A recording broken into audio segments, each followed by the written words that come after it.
नमस्कार, मैं सतीश मेहरा। शिक्षा किसी भी राष्ट्र और राज्य की तरक्की का आधार होती है। हाल ही में राष्ट्रपति भवन में आयोजित 2 दिवसीय विजिटर कॉन्फ्रेंस में देश की राष्ट्रपति श्रीमती द्रौपदी मुर्मू ने भी कहा है कि किसी भी देश के विकास का स्तर उसकी शिक्षा प्रणाली में गुणवत्ता से झलकता है। देश में राष्ट्रीय शिक्षा नीति 2020 लागू की गई है। केंद्र सरकार का दावा है कि नई राष्ट्रीय शिक्षा नीति को 2030 तक पूरे देश में पूरी तरह लागू कर दिया जाएगा।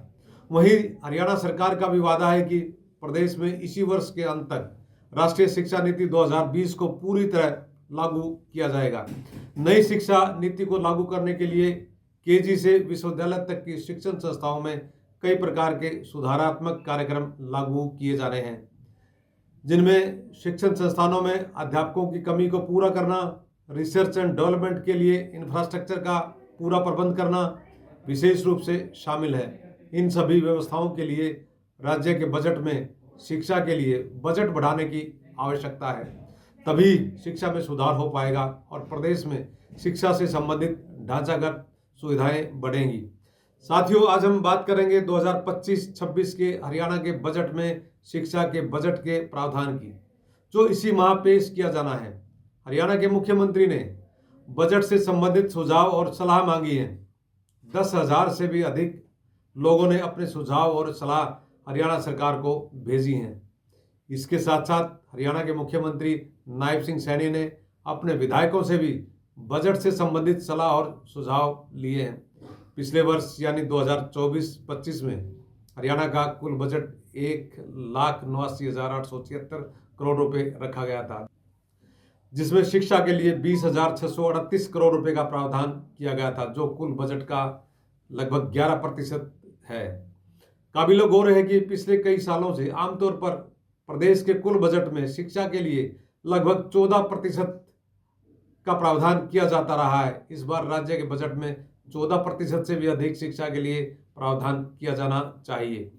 हरियाणा सरकार द्वारा इसी माह के दौरान पेश किए जाने वाले बजट में शिक्षा के सुधार से संबंधित सैकड़ों सुझाव आए, लेकिन सवाल यह है कि क्या शिक्षा से संबंधित इन सुझावों को बजट में शामिल किया जाएगा। उससे पहले हम बात करते हैं प्राथमिक स्कूल शिक्षा की वस्तुस्थिति के बारे में। हरियाणा में 487 ऐसे प्राथमिक विद्यालय हैं जहां कोई शिक्षक नहीं है। 294 ऐसे विश्वविद्यालय हैं जिनमें छात्र ही नहीं है। यमुनानगर जिला में 79, भिवानी में 46, पंचकुला में 45, अंबाला में 41 और सिरसा में 38 ऐसे स्कूल हैं जहां कोई भी अध्यापक नहीं है। इसी प्रकार से विद्यार्थियों की बात की जाए तो यमुनानगर में 32, भिवानी में 22, पंचकुला में 9, अंबाला में 22 और सिरसा जिले में 23 ऐसे स्कूल हैं जहां कोई भी छात्र नहीं।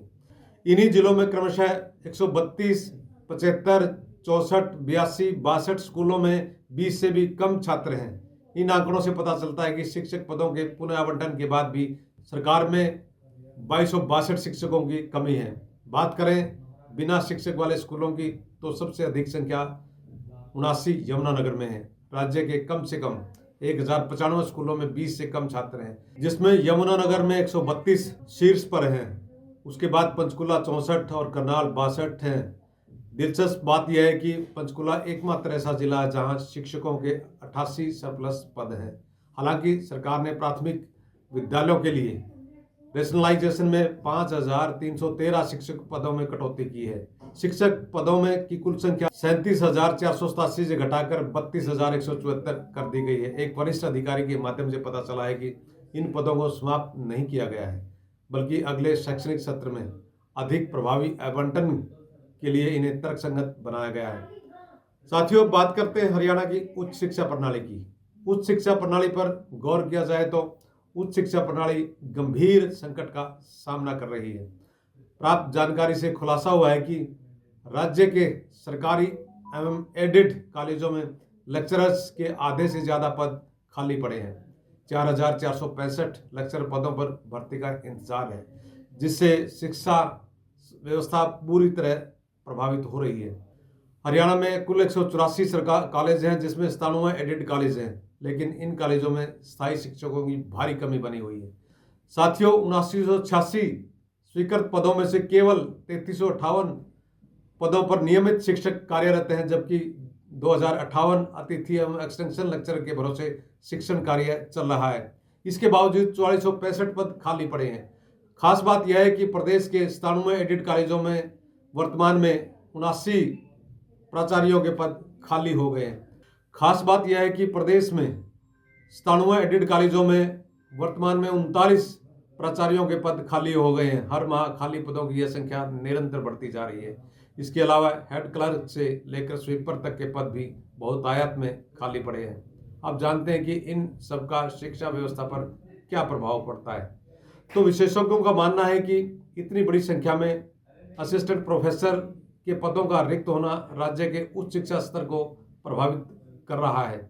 स्थायी शिक्षकों के अभाव में अतिथि लेक्चरर पर अत्यधिक निर्भरता बनी हुई है, जिनकी नियुक्ति अस्थायी आधार पर होती है। इससे पूर्ण शैक्षणिक स्थिरता प्रदान नहीं हो पाती। इसी के साथ राजकीय कॉलेजों में हालात बेहद खराब होते जा रहे हैं।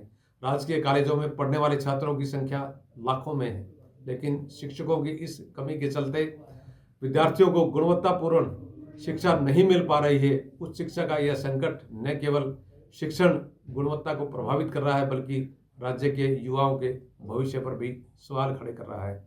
सरकार के पास पर्याप्त बजट होते हुए भी वर्षों से खाली पड़े पदों को भरा नहीं गया है। उच्च शिक्षा विभाग को इस ओर विशेष ध्यान देकर जल्द से जल्द स्थायी भर्ती प्रक्रिया शुरू करनी होगी।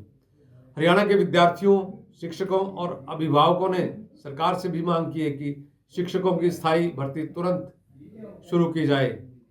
जानकारी है कि हरियाणा में राजकीय महाविद्यालयों में सहायक प्राध्यापकों के 2424 पदों पर भर्ती के लिए आवेदन प्रक्रिया फिर से तीसरी बार शुरू की गई है।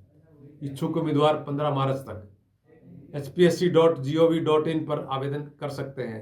इसी के साथ HPSC ने स्किल टेस्ट, स्क्रीनिंग टेस्ट और सब्जेक्ट नॉलेज टेस्ट का शेड्यूल भी जारी कर दिया है। वहीं परीक्षाएं 25 अप्रैल से शुरू होंगी और 31 अगस्त तक चलेंगी। साथियों, अब देखना यह है कि हरियाणा लोक सेवा आयोग असिस्टेंट प्रोफेसर के चयन की इस प्रक्रिया को कितनी जल्दी पूरा कर पाता है। आने वाले शिक्षा सत्र से पहले अगर इन प्राध्यापकों की भर्ती कर ज्वाइन करवाया जाता है तो यह शिक्षा सुधार में एक सकारात्मक कदम होगा। नमस्कार।